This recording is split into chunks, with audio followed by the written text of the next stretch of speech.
Hi, I'm Ant. And I'm Tristan, and you're listening to Louder. Yeah, so we are rolling now. Okay. And I'm with Ant and Tristan of Black Foxes. First day of the massive part of the tour. How are you guys doing?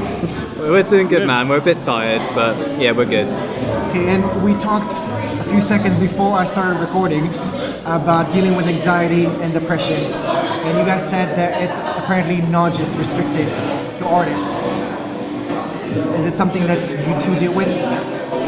I wouldn't say on, a kind of a mental health scale. Obviously, everyone experiences some form of anxiousness or sadness. I mean, I wouldn't say we're, medically...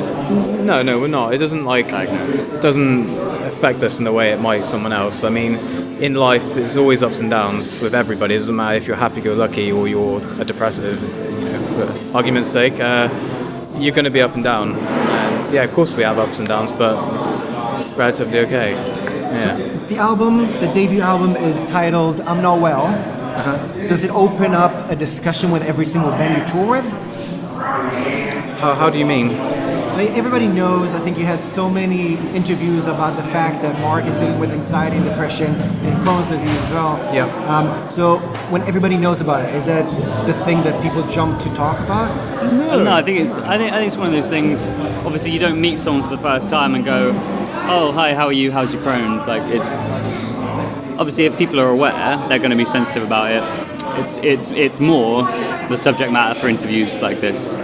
To be honest, it's not really. I think people obviously find what Mark's written about compelling, which kind of draws people to the band. And relatable. But yeah, and a lot of people do relate to it because there's a lot of mental health issues going on in the world right now that needs to be addressed really. But I think ultimately people just like the band for the music mainly, and we just get people that are really excited about the band, and it's really awesome to see that it's connected so well.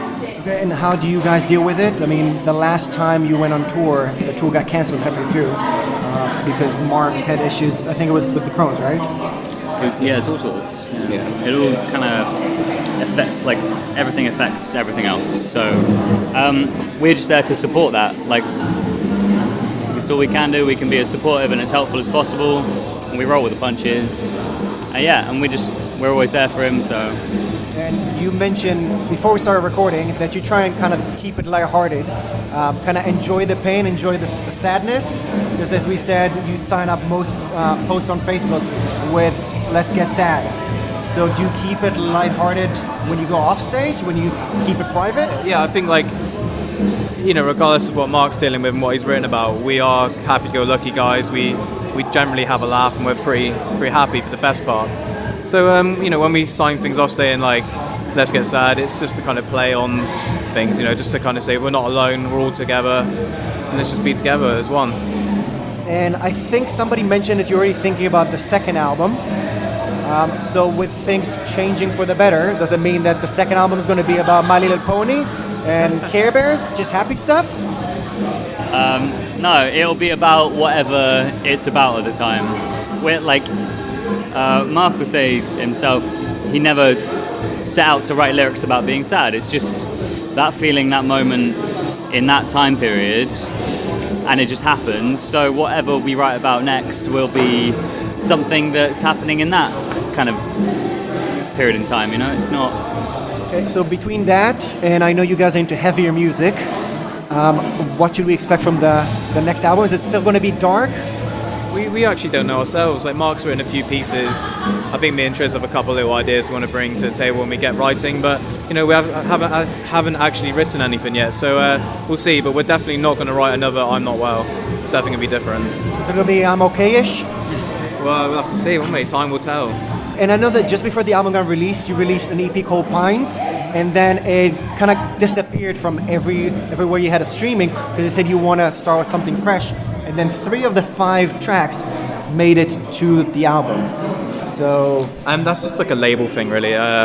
Like you said, there's 3 of the tracks? Yeah, 3 of the tracks made it to the album. So we had to take those offline so people didn't get confused and buy the wrong tracks. And also the newer recordings sound better.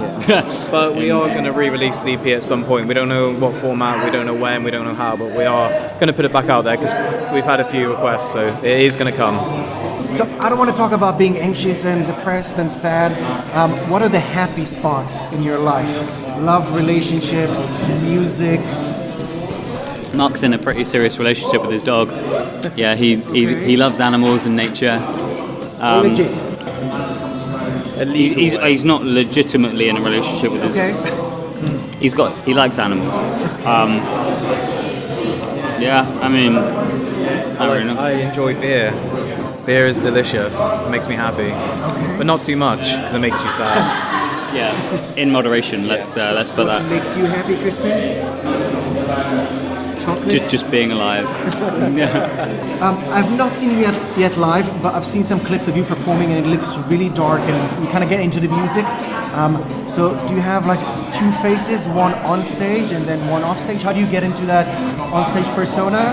I mean, for me, like I kind of just like to be quiet, you know, like I don't know, 20 minutes, half hour before we go on stage. I like to just think about my thoughts, get calm. And I don't know, when we just go up there, like everything just melts away and we just do what we do. And I actually don't really remember like most of the set. I also remember, but it kind of just free flows out in a way. Yeah, pretty much the same. I mean, you just kind of you get up there and you do it, and before you know it, the set's finished and that's it. Yeah. So the last question is going to be about the artwork. I know that Daniel P. Carter contributed the artwork, and I was trying to figure out what's going on there. I mean, obviously the boy on the front cover is not in any physical fun, but is he giving me the oral sign? What's going on there? He's definitely not doing that. Yeah. That would be weird. Okay, so what is he doing? Just scratching? He's just pulling his face down because he's in despair that he's ill and not happy. Okay, so it's not an invitation for a It's not an midnight snack. invitation for paedophilia. Absolutely not. Okay, guys.